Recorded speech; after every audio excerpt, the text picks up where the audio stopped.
मुकम्मल कर रहे थे, सुना रहे थे। सुनाते हैं बादशाहियत के वादे उड़े हुए, बादशाहियत कुर्बो शान के साथ आप मुसल्ले पे खड़े होकर कुरान की तिलावत कर रहे थे। आपके पीछे से मुहिब्बुल्लाह इलाहाबादी जो जिस्म पे फटा हुआ पुराना लिबास था ओढ़े हुए आप नमाज पढ़ रहे थे। आप गलत पढ़ते हैं, आपको लुकमा देते हैं। अब जाहिर सी बात है कि बादशाह वक्त इतना जलाली बादशाह जो कुरान सुना रहा हो और किसी को लुकमा देने की हिम्मत न हो, वो लुकमा दे रहे हैं। जब उन्होंने गलत पढ़ा, उनको शायबा हुआ, उन्होंने लुकमा दिया। हज़रत औरंगजेब आलमगीर इतने पक्के हाफिज़े कुरान थे कि आपने लुकमा नहीं लिया, क्योंकि आप अपने एतबार से सही पढ़ रहे थे।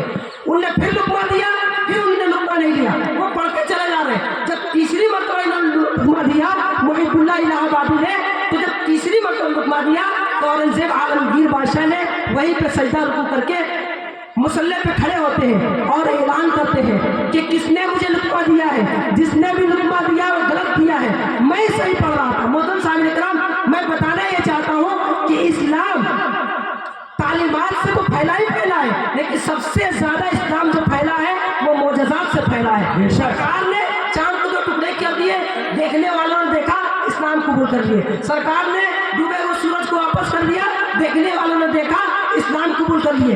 तो वही काम हुजूर ख्वाजा गरीब नवाज का भी है। हुजूर ख्वाजा गरीब नवाज को अल्लाह पाक ने बेशुमार मोजज़ात अता करते थे। अब जरा गौर करिए कि आप कुरान की तिलावत कर रहे थे, गलत लुकमा मतलब गलत पढ़ रहे थे और लुकमा लेने के लिए तैयार नहीं थे। जब औरंगजेब आलमगीर बादशाह जब उस मुसल्ले पे खड़े होते हैं, कहते हैं कि किसने मुझे लुकमा दिया, किसकी इतनी जुर्रत हुई जो मुझे लुकमा दिया, मैं सही पढ़ रहा था। अब जरा गौर करिए कि बादशाहियत तेवर में बोल रहे थे, आपने बादशाहियत बोल रही थी, लेकिन जब उसी पीछे वाले सबसे एक जिसके जिस्म पर फटा पुराना कपड़ा था, जिस्म भी पोसीदा था, फटा पुराना कपड़े में जब मुहिब्बुल्लाह इलाहाबादी जब खड़े होते हैं तो बादशाहियत रसने लगी। कहते हैं हुजूर आपने लुकमा दिया, मैं सही पढ़ रहा था। क्या कहते हैं औरंगजेब आलमगीर बादशाह कि मैं सही पढ़ रहा था, आपने मुझे गलत लुकमा दिया है।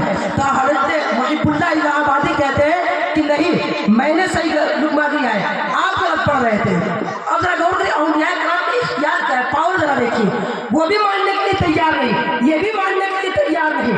अब जरा गौर करिए, जब बात इतना बढ़ गई तो फाइनल इस बात पे हुआ कि अलग अलग जगहों से अलग अलग नुस्खे मंगाए गए, मुसहफ़े उस्मानी अलग अलग मंगाए गए, अलग अलग मुसहफ़ मंगाए गए। जब एक किताब में आया है कि 7 नुस्खे मंगाए गए, एक में आया कि 9 नुस्खे मंगाए गए। जब मिसाल करो 9 मान लीजिए, जब 9 अलग अलग जगहों से नुस्खे मंगाए जाते हैं तो 5 नुस्खे औरंगजेब आलमगीर जो कर रहे थे उसकी रहनुमाई कर रहा था, और 4 नुस्खे जो कुरान अज़ीम के थे वो मुहिब्बुल्लाह इलाहाबादी की रहनुमाई कर रहा था। अब जरा गौर करिए कि जब 5 नुस्खे औरंगजेब आलमगीर बादशाह की तरफ जब रहनुमाई कर रहा था, कहते औरंगजेब आलमगीर बादशाह मुस्कुराने लगते हैं, कहते हैं हुजूर